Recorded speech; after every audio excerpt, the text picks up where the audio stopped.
Mota, 32 anos, da Mielhada. O meu percurso de trabalho começou em 2015, 2014, 2015. Estava desempregado e andava à procura de trabalho no Porto. E passei por uma ourivesaria e vi um livro aberto sobre Viana do Castelo e entrei e perguntei à pessoa que lá estava dentro, à senhora, onde é que era aquilo, que nunca tinha visto nada daquilo. E ela disse que aquilo era em Viana do Castelo, que passava na televisão todos os anos. E eu adorei as cores, os lenços, as várias cores dos lenços. E naquele dia prometi que tinha que ir a Viana do Castelo ver aquilo. E em agosto do mesmo ano fui a Viana, sozinho, uma viagem de 5 horas e meia de comboio, ver Viana do Castelo e fiquei apaixonado com a Romaria da Agonia. E desde esse momento que comecei a fotografar folclore e festivais, principalmente na zona centro e na Mielhada. Depois, com o passar do tempo, isto já em 2016, decidi fazer como é que eu ia te explicar?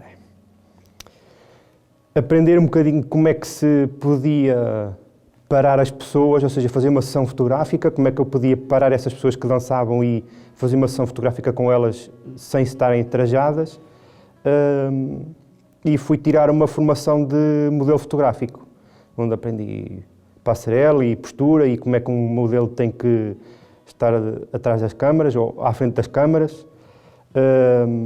E isso foi um impulso para as sessões fotográficas, porque como eu não tinha experiência nenhuma, nem como modelo, nem como fotógrafo, ajudou-me bastante a desenvolver um mecanismo de trabalho. E comecei a convidar pessoas para fazer sessões e em 2017 começo o projeto da Pedro Miguel Tradições e Folclore, a nível profissional, e continuo a fazer sessões que já começam a ser pagas. E um dos meus lemas nestes 3 anos, entre 2015, 2017 e 2018, é eu não posso exigir nada dos outros que eu próprio não saia a fazer. E sempre tive o gosto de aprender como é que eu podia melhorar a fotografia, melhorar o comportamento das pessoas, como pousar as pessoas nas fotografias, e tem sido sempre um processo evolutivo. Entretanto, nunca deixei de fotografar Viana, sempre fui à Romaria da Agonia, e o desenvolvimento de projetos começa a aparecer com a necessidade de eu criar a minha própria imagem, a minha própria técnica de edição e fotografia. E a partir daí começam a crescer muitos projetos. Em 2017 tenho um projeto, neste momento está parado, que é de panos, que é uma pessoa que fica coberta de um pano de 3 metros, mais ou menos, de um lado e do outro, e a única coisa que eu trabalho é as mãos. E tive que fazer investigação de como é que se trabalha as mãos, como é que apareciam nas pinturas, como é que não apareciam nas pinturas, o que é que simboliza o dedo para cima, ou, por exemplo, na última ceia, os dedos e as mãos, a maneira como eles estão posicionados. Fiz essa investigação e colocar isso nas fotografias, principalmente dos panos. Depois comecei a trabalhar também a imagem para criar uma espécie de uma pintura. Neste caso aqui foi em 2018, que com o surgimento de vários projetos, principalmente de trabalhar com as mãos, desse dos panos que foi o primeiro projeto, acabei por começar a trabalhar os trajes de Viana, por causa da Romaria da Agonia. Convidava muitas raparigas para fotografar os trajes, e pousava-as, ia um dia antes, se fosse preciso, ver a iluminação, como é que ficava melhor, como é que não ficava.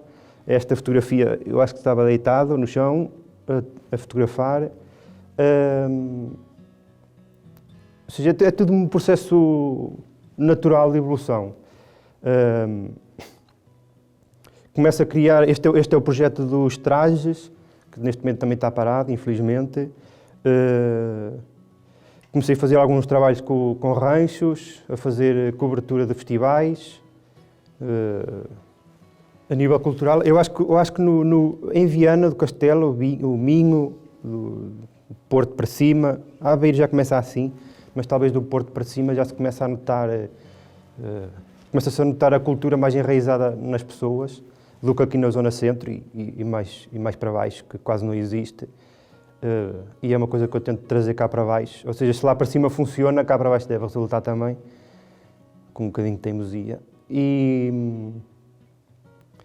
eu apaixonei-me por Viana, que é mesmo assim, é mesmo apaixonar, porque a maneira como as pessoas tratam o estrangeiro, ou seja, não é o estrangeiro que vem também de fora, mas o estrangeiro do próprio país, que calha cair lá,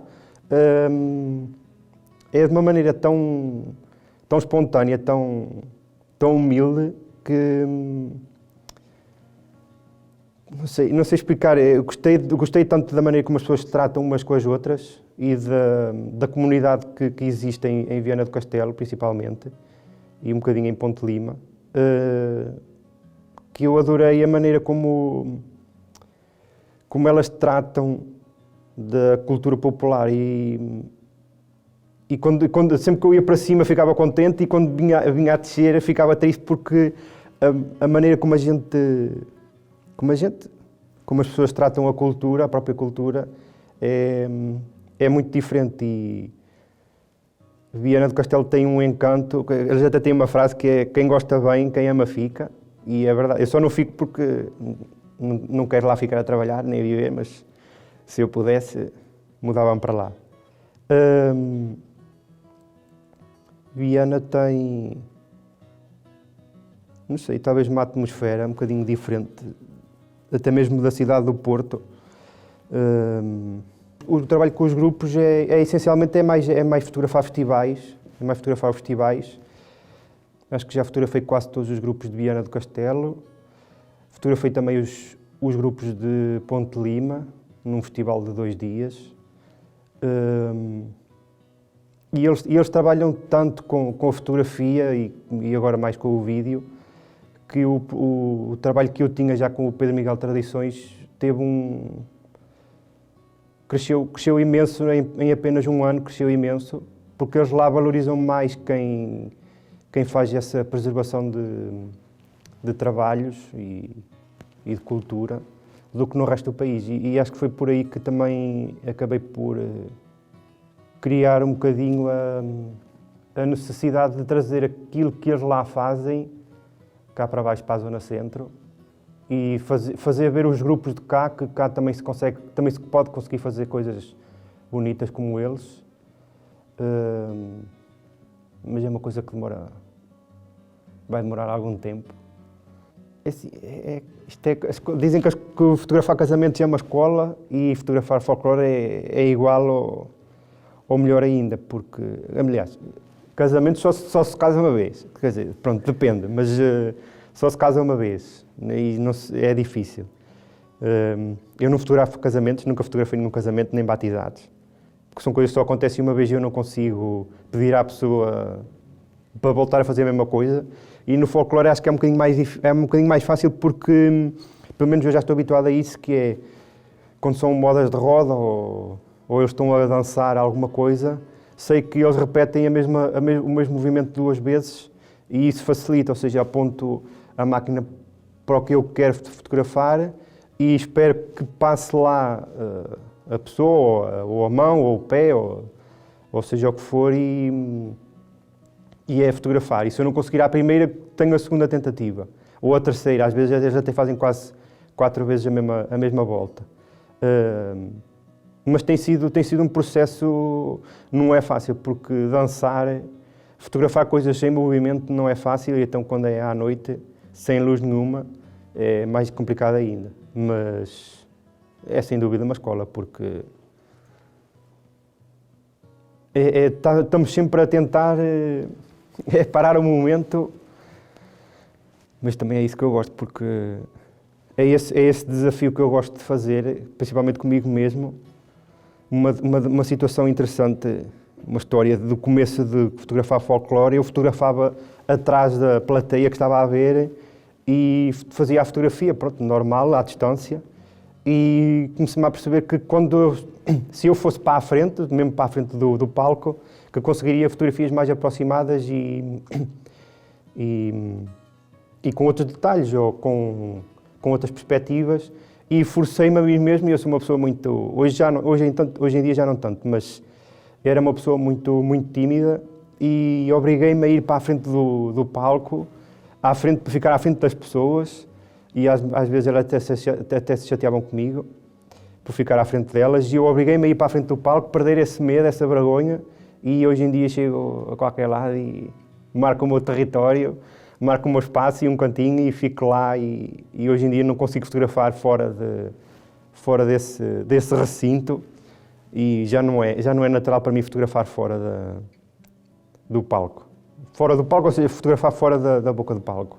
Jovem, eu acho que jovem deve ser o único no país, estou a arriscar muito, mas acho que sou o único jovem no país que, a nível profissional e a nível nacional, que faz fotografia de folclore, ou seja, dedicar-me inteiramente à fotografia de folclore. Como não faço fotografia de mais nada, eu acho que sou o único que faz. Eu sei que conheço alguns jovens que fazem recriação, mas isso estão dentro dos grupos folclóricos. Eu não tenho ligação com associações, nem estou inserido em grupos, nem nada. Já andei num rancho, mas foi só 2 meses. Mas assim, diretamente ligado a associações de folclore e a ranchos e instituições, não tenho ligação a nada. E devo ser o único, por causa disso, que faço fotografia de folclore a nível nacional, profissionalmente e sem ser profissionalmente. Agora começo a fotografar mais a zona centro, para não ser só a zona do Minho, também já os fotografei quase todos, mas noto muita diferença a falta de existência de tanto ouro, como há em Viana. Gosto dos grupos do Ribatejo, tem um corte de roupa, o corte é diferente, gosto bastante, nota-se a diferença. Em termos culturais também é enorme. Das pesquisas que eu faço, pronto, e dos ranchos com que eu vou falando, na zona central há ligeiras ligações ao norte, só que começam-se a desfiar, começam-se a perder. E quanto mais para baixo se vai, mais se nota essa perca de identidade. Mas daquilo que eu vejo com os grupos de fotografar, quanto mais para baixo eu vou descendo a nível de folclore, de fotografia dos festivais, mais pobre se vai tornando os trajes, principalmente aqui na zona centro, na zona litoral. É interessante ver, porque depois eles fazem tipo permutas, e então no mesmo festival consegue-se perceber. Há 4 ou 5 grupos, que é um do Algarve, outro do Ribatejo, outro da zona centro ou da zona serrana e a zona do Minho. E então são 4 ou 5 grupos diferentes que dá para se notar. Muitos deles, até num festival, até calhou uma vez 3 grupos cantarem a mesma música, e a mesma música ser tocada e dançada e cantada com letras diferentes, com notas diferentes. E os trajes depois também quem estuda isso percebe-se bem a diferença das zonas do país em que nós estamos e que eles representam. Em termos de etnográficos de recolha, eu só conheço o Tiago Pereira, da música portuguesa A Gostar Dela Própria, porque depois os grupos hoje em dia também não estão... Quer dizer, no Minho faz-se mais, mas para a zona onde eu estou, ainda estamos muito pobres, porque na zona do Minho temos... Eu também para a zona centro também nunca me dediquei muito, talvez por falta de interesse cultural. Sei que há grupos que fazem um bom trabalho, como a Cancioneira de Águeda e outros grupos de Águeda, o Cancioneiro de Cantanhede, mas também não são, ou são federados, ou estão em alguma associação tipo Inatel. Mas sei que no Minho eles são muitos, e então a maioria é tudo jovens, e pegam nos mais velhos, e vamos fazer um evento qualquer, ou uma recriação, e outros fazem um vídeo de 1 hora ou 2 a fazer recriação, fazer comer, a cantar, como é que eles se vestiam, como é que eles namoravam. Depois já há grupos que são grandes, como o grupo da Universidade do Minho, o GEFAC, se não me engano, o grupo de Forjães começa a fazer esse trabalho, o Rancho Folclórico da Centraveira Mondego, acho que é assim. Há alguns grupos, há mais na zona norte do que aqui na zona centro, infelizmente.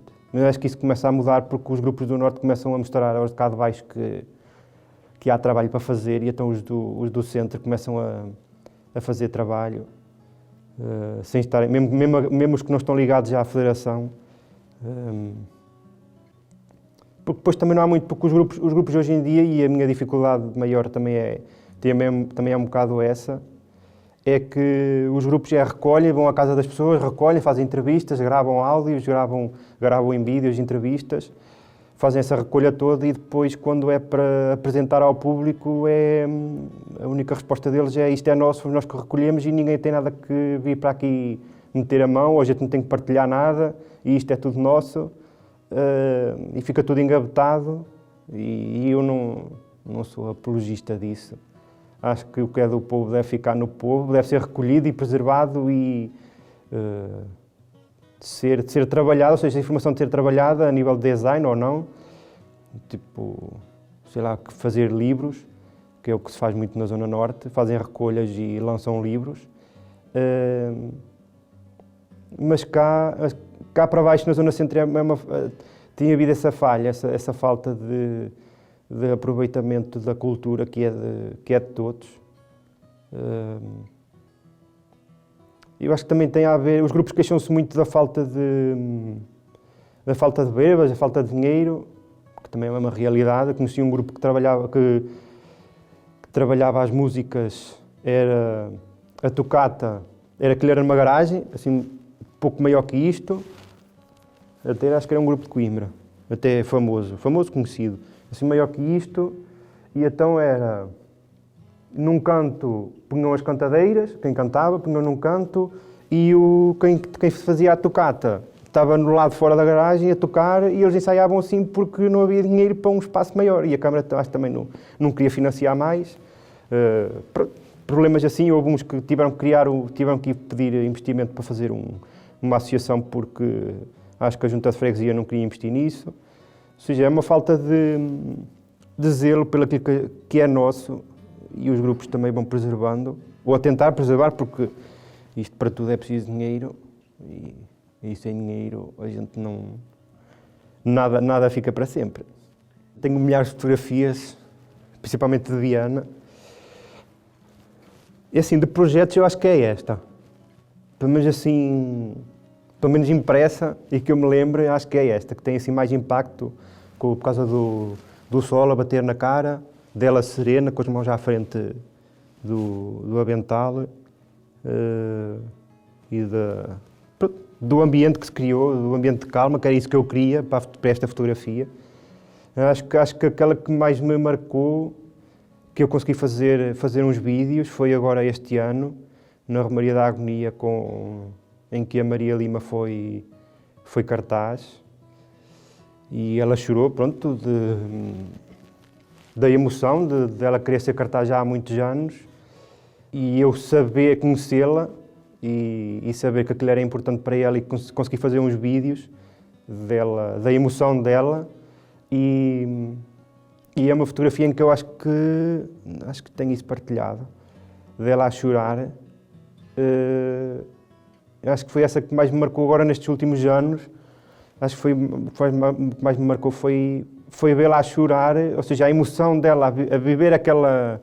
Acho que até foi na procissão a procissão ao mar, dela a atravessar os tapetes floridos, ou coloridos da Ribeira, e acho que foi uma dessas... Ou ela está a rir ou a chorar, pronto, a emoção é tanta. Mas foi assim, nos últimos anos, acho que foi essa mais que... Foram essas fotografias dela a chorar, e o vídeo, depois que eu consegui fazer, acho que foi isso, captar a essência do ser humano, de viver uma coisa que ela queria viver, já há muito tempo, e conseguir captar isso em fotografia, porque muitas vezes o mais difícil, em vídeo a gente capta e fica tudo gravado e as emoções e tudo mais, mas agora captar a pessoa, o sentimento da pessoa, né? Conseguir pôr um sentimento, que era isso que eu sempre quis trabalhar, que era colocar sentimento numa imagem parada, porque num vídeo é muito fácil, é complicado, e conseguir captá-la a chorar e guardar essa emoção na fotografia, acho que foi deste ano, sim, com a Maria. Do tal projeto de trajes, foi assim que eu lhe dei, que foi crescendo. Fazia investigação, falava com elas e com os grupos onde elas andavam para tentar perceber que traje é que era aquele, de onde é que vinha, de onde é que não vinha, que peça é que era aquela, porque é que era assim, porque é que não era assim, porque é que está cozido de uma maneira e não de outra, porque é que são as cores vermelhas, ou porque é que uma tem o lenço vermelho com flores não sei o quê e a outra tem... Pronto, fazia essa investigação para tentar perceber um bocado do que é que eu tinha na imagem. E com isso, pronto, com o tempo e a recolha cultural, principalmente do Concelho da Milhada, de onde eu sou, tive a necessidade de fechar um buraco, digamos assim, pelo menos para mim, era isso que eu sentia, um buraco na parte cultural do Concelho da Milhada. E surgiu a revista Milhada Má, com as recolhas que eu já fazia já há muito tempo. E esta fotografia de capa é de família. Conseguia em 2012, foi quando eu comecei a fazer a árvore genealógica, e desde então nunca deixei de fazer a recolha cultural mas uma coisa assim muito simples, muito singela, porque não tinha a capacidade que tenho hoje, nem a vontade.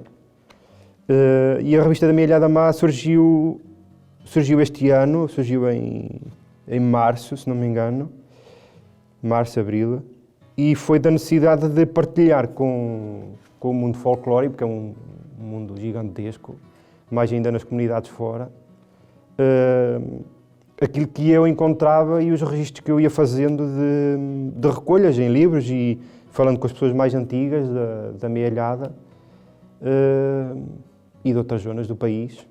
E surgiu a revista Milhada Má, que teve uma tiragem de 150, para já, e estou a ver que tenho que fazer mais uma tiragem, porque vendi no estante. E tem sido um processo interessante. Tenho agora que ver um tempinho para criar um arquivo digital daquilo que vou recolhendo junto das pessoas. E estas fotografias, não esta, porque esta não é do Concelho da Milhada, mas as fotografias que eu vou fazendo aos grupos, tenho necessidade de partilhar, porque é uma questão de preservação do que há.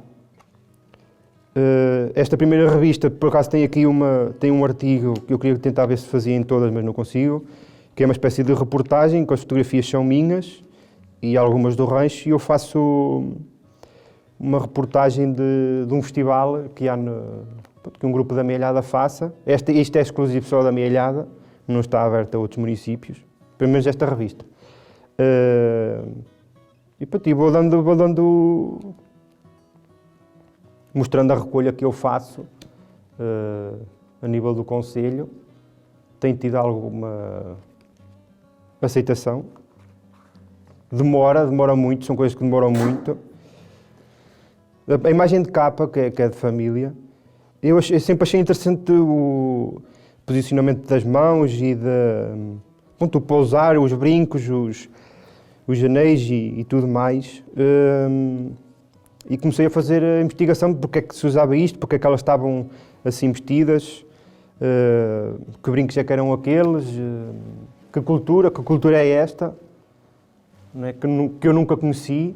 Esta fotografia é de 1919, se não me engano. Ela aqui não se nota muito bem, mas aqui na página já dá para ver melhor. Tem um anel, a mais nova, que é mãe e filha, tem um anel. Isto supostamente devia ser poucos meses depois dela ter casado. Ou seja, é a mãe a mãe do meu avô. E que depois, com a investigação e com a árvore genealógica e falar com as pessoas da terra, percebi que eram pessoas pronto, através dos trajes, através das roupas que eles tinham, que eram pessoas ricas, tinham moinhos, tinham mercearia, tinham muitas terras que perderam. Tiveram que vender tudo porque depois queriam os filhos e os netos e tudo mais, queriam os terrenos, ninguém se entendia, foram para a justiça, perderam tudo, tiveram que vender tudo para pagar à justiça e ainda hoje acontece isso. E esta cultura, esta coisa das fotografias antigas, da história que isto guarda, das pessoas, há pessoas destas fotografias que certamente hoje ainda estão vivas, algumas com 90, 100 anos, e ir conhecer estas pessoas. A maioria agora está no lar e infelizmente não consigo ter acesso direto às pessoas, se for só através dos netos ou dos filhos. Ir ter com estas pessoas e perguntar como é que namoravam, como é que se divertiam, que jogos é que faziam, o que é que bebiam, o que é que comiam. Eu acho que isso sempre me puxou, sempre gostei de história. E esta revista é um bocado isso, é tentar preservar aquilo que na minha idade vai desaparecendo, que vão dando valor a outras coisas mais modernas. E é preservar um bocado a memória coletiva da comunidade. Eu até costumo dizer que a importância da comunidade nos mais jovens é muito importante. Ainda ontem partilhei uma fotografia de 3 jovens a fazer malha em 1998. Elas agora acho que são mães, têm mais ou menos 30 anos, já têm filhos e cosem, fazem costura, fazem malha, e é interessante perceber que a importância da comunidade da cultura popular local sobre as crianças, que há 20, 30 anos não se perdia, e hoje em dia as crianças ficam em casa agarradas ao telemóvel ou ao tablet e já não há aquela coisa de interação com os avós, ou com os primos, ou com os tios. A família mal se reúne, é só uma vez no ano, que é no Natal, que é quando toda a gente se dá bem, quando não acaba a porrada. Mas essa importância cultural. E a revista não é só a revista, quer dizer, são 50, teve uma tiragem de 150, mas 50 revistas tiveram suplementos. E eu queria que fosse uma coisa diferente a nível nacional. E então falei com o Alfredo Cego, chamam-lhe o Alfredo Cego, que é da Câmara Municipal da Meilhada, e em contacto conseguiu criar uma página em braille, que neste caso a da primeira revista aqui fala sobre o Rio Sértema, sobre a lenda do Rio Sértema e sobre o surgimento, ou pelo menos as fontes históricas sobre o Rio Sértema, e eu achei interessante ter um papel em braille a contar a lenda do Rio Sértema, e consegui fazer isso. Até à parte da revista, porque eu não consigo meter dentro da revista, porque isto é A5 e o papel tem que ser em A4, porque era uma coisa que eu não sabia, tem que ser uma gramagem específica, só pode levar X linhas de texto, e eu nem sabia que esse mundo existia, até começar a mexer com o braille. E tive que falar através do Alfredo, consegui chegar à Santa Casa da Misericórdia do Porto, que tem uma secção que faz impressões em braille, e consegui. Um dos suplementos é uma página em braille, depois tem um azulejo, um ímã no azulejo, que é do Santo Amaro, que é padroeiro do Travasso, na Bacariça, que é o santo das pernas e dos pés e das mãos. Uma pagela do Santo Amaro, ou seja, com a história do Santo Amaro, e uma oração a Santo Amaro. A revista fala sobre isso, fala sobre uma romaria a Santo Amaro, que é um testemunho de uma senhora de 2020, antes da pandemia, e ela faz o testemunho dela, da romaria a Santo Amaro. Pronto, são 4 suplementos, que é a página em braille, é o azulejo, é a pagela e é um postal. E Hoje em dia os postais estão a um preço exorbitante, pelo menos no Concelho da Mealhada, e eu achei interessante ser tudo de borla, ou seja, é tudo, pagam só a revista e os suplementos é tudo de borla. Mas é só para 50, porque em nível de investimento são coisas que ficam mais caras que a revista. O principal objetivo da revista neste momento o projeto é muito maior do que a revista. A revista era só uma maneira de... continua a ser um dos projetos principais que eu tenho a nível de desenvolvimento cultural e preservação cultural do património da Mealhada, para já, que eu só posso atuar onde me é mais fácil, é da preservação e divulgação do que há na Mealhada.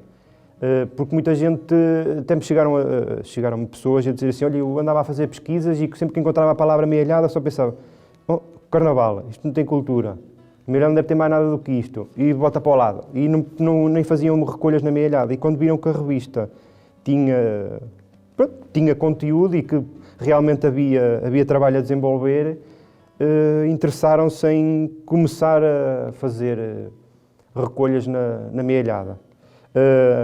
E isto é só a ponta do iceberg, porque eu pretendo criar um arquivo digital, público, gratuito, onde tudo o que eu vou recolhendo vai para lá, histórias, audiovisuais, ou seja, tudo o que seja de cultura, antigo e moderno, possa ter um sítio onde as pessoas que queiram fazer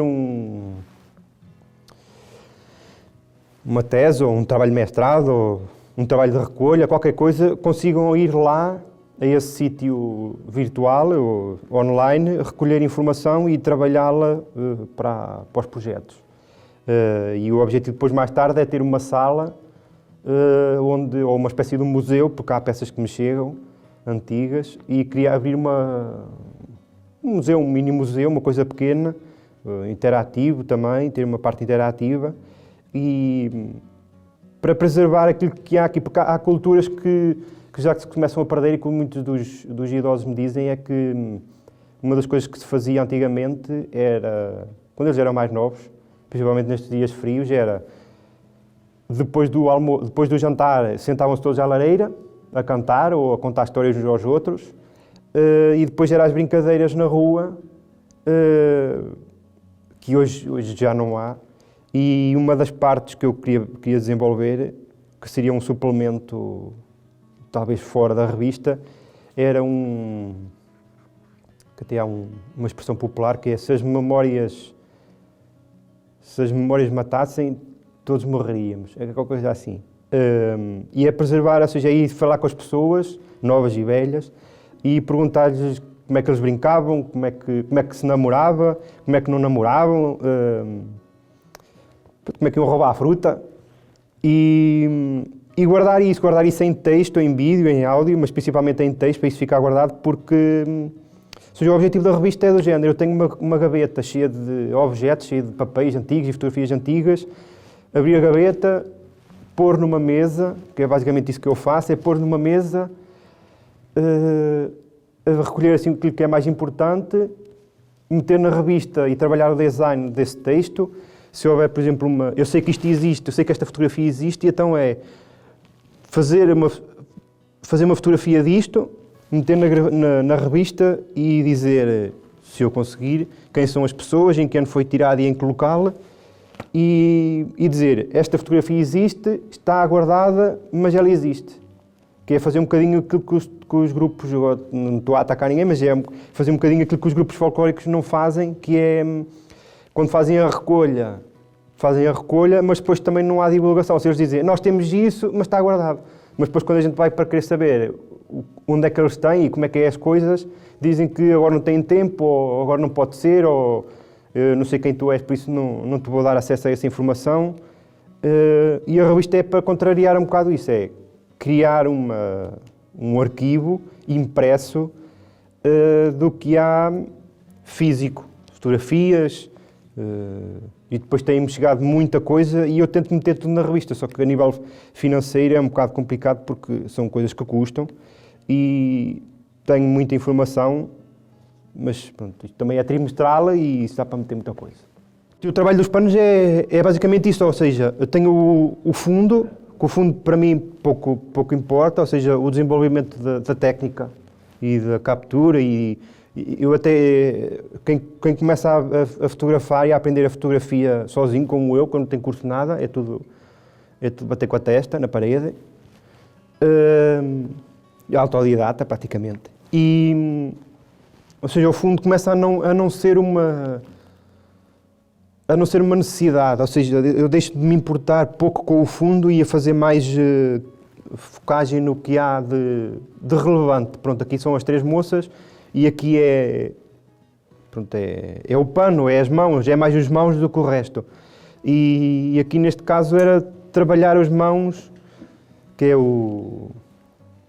era essa a vertente dos panos, era trabalhar as mãos, ou seja, é a técnica de conseguir transmitir uma emoção, uma sensação sem rosto, sem sorrisos, sem nada. Ou seja, é só trabalhar as mãos, transmitir alguma coisa, só a trabalhar as mãos. Neste caso aqui é a Maria, a que foi cartaz este ano, com quem também desenvolvi alguns projetos, e a Maria do Mar, com quem eu comecei este projeto dos panos, que ela era muito boa com as mãos por causa do balé e aproveitei a técnica dela com a minha. E é um processo que aqui eu acho que estava deitado, porque para apanhar de baixo para cima não foi fácil até chegar aqui a este ponto, porque eu não me estava para deitar no chão, mas como vi que ficava, quanto mais eu me ia baixando para lhes tirar a fotografia, mais ficava ao gosto que eu queria, e então tive que me baixar, tive que me deitar e fazer a fotografia como ela está agora. E esta aqui é o pano vermelho, simboliza, neste caso seria como se fosse o diabo, e ele está sereno, está a agarrar um dedo, e está ali só, é como se ele estivesse ali a aparecer só a ver. Está só a ver o que é que se está a passar. E está ali no meio de um campo. Tem algumas em que está no meio, que até foi nos incêndios de 2017, se não me engano, e então consegui pô-lo num fundo preto, com tudo queimado, ele de vermelho, como se fosse a chama, mas sem culpa nenhuma. Ou seja, ele estar lá como se fosse a chama, não é o causador do mal todo, mas ele está lá do género a chorar as flores ou as árvores que foram queimadas sem culpa nenhuma. E esta técnica, é complicado porque é uma mistura, eu não penso muito na forma como fazer a fotografia, acho que é uma coisa natural. Porque às vezes há situações em que eu posso estar deitado e a coisa não funciona, como posso estar em pé e depois preciso de um escadote para fazer a visão que eu tenho. E como eu tive aquele workshop de modelo fotográfico, acabei por ter uma visão de como é que os modelos se posicionam à frente da câmara e poses e tudo mais. E eu acabo por ter isto dos panos, tenho para aí, talvez por sessão dos panos, porque tenho muita coisa, talvez 30 minutos porque já vou com aquilo definido, e eu sou muito eu não posso exigir nada do outro que eu próprio não saiba fazer, e então se eu quero que ela esteja assim, ou elas estejam assim, eu faço exatamente aquilo que eu quero que elas façam. E é muito por aí, eu posiciono-me e imagino como é que seria elas no lugar para eu ter a ideia, ou seja, começo a criar a ideia visualmente de como é que seria elas com as mãos aqui ou acolá, e então faço a fotografia através daí, ou seja, vou criando a pintura até chegar àquilo que eu quero, e às vezes demora meia hora até tirar uma fotografia só, e às vezes calha-se logo, mas é um processo de técnica, de pousar e ter que investigar e saber como é que não é, como é que fica melhor, que demora o seu tempo. Mas é assim, já faço fotografia desde 2015 e como é um processo, pronto, tem sido constante, acabo por ter mais facilidade, mais agilidade de agilizar o processo, de fazer ficar muito mais rápido o processo de criatividade, mas às vezes não dá. Eu, quando vou fazer estes trabalhos assim, acabo por ir buscar recolhas que eu fiz para depois no dia conseguir trabalhar aquilo, vou ver como é que elas são, como é que elas se comportam naturalmente umas ao pé das outras, para saber como é que a mão fica melhor, como é que não fica. Trabalho muito uso muito o trabalho, inspiro-me muito no trabalho do Adolf, acho que ele era alemão, Adolf, que ele era pintor, chegou a ser professor, 1800 e pouco, em que ele trabalhava muito as mãos, trabalhava também muito os pés. Uma das pinturas mais famosas dele é As Duas Irmãs. Eu até tenho um livro, eu quero ver se lanço isso ainda este ano, mas é complicado, porque eu tenho muita coisa para lançar, que é o primeiro volume de um projeto que eu tenho, que é sobre sardas, que foi assim que eu conheci a Maria Lima, e que foi com ela que eu iniciei o projeto das sardas. E eu lá nesse primeiro volume, porque eu fotografei cerca de 15 raparigas, porque os rapazes não são muito de fotografia e de fazer sessão, falo lá sobre o Adolfo e a técnica que ele usa e a inspiração que ele tem para o meu trabalho desde cedo, desde 2017, 2016, 2017, assim na altura em que eu começo a trabalhar mais as mãos. E falo lá um bocadinho sobre essa inspiração, sobre esse trabalho contínuo. E isto é basicamente uma inspiração dos trabalhos dele, mas pronto, com a minha visão. Não é nenhuma tara, nem nada disso, não é? Eu gosto das mãos, já há mãos bonitas que eu gosto, é uma coisa que eu reparo, mas também não julgo. Acho que é quirofilia, que lhes chamam. Mas é uma coisa que as mulheres são mais isso, os homens não tanto. As mulheres notam mais, isso é que é interessante na cultura entre mulheres, que é uma coisa que não está escrita, que é as mulheres quando estão a conhecer um homem, e isto há muitos anos também já é assim, elas ligam mais já às mãos, se as mãos estão tratadas, as unhas estão limpas, se não estão, do que ao resto. O rapaz até pode ser todo feio e se tiver as unhas todas sujas, elas ligam a isso. Unhas roídas, elas ligam a isso. Por isso é que a maior comunidade de comunidade, pronto, o maior grupo que trabalha, ou seja, que faz o arranjo das unhas, é a mulher. Já começa a haver alguns homens, mas são poucos. E é as mãos, com as mãos, as mulheres têm as mãos não é de anjos, mas algumas têm mãos bonitas e acho que foi por aí que peguei com as mãos, e por causa da Maria do Mar, por ela ser bailarina e ter essas técnicas do balé, ter essa delicadeza nas mãos, que eu sempre gostei, e lá está, mãos. É por serem bonitas, por serem até costumo pensar que quando a minha mãe morreu, eu tenho mais saudades das mãos, do colo, do que de outra coisa.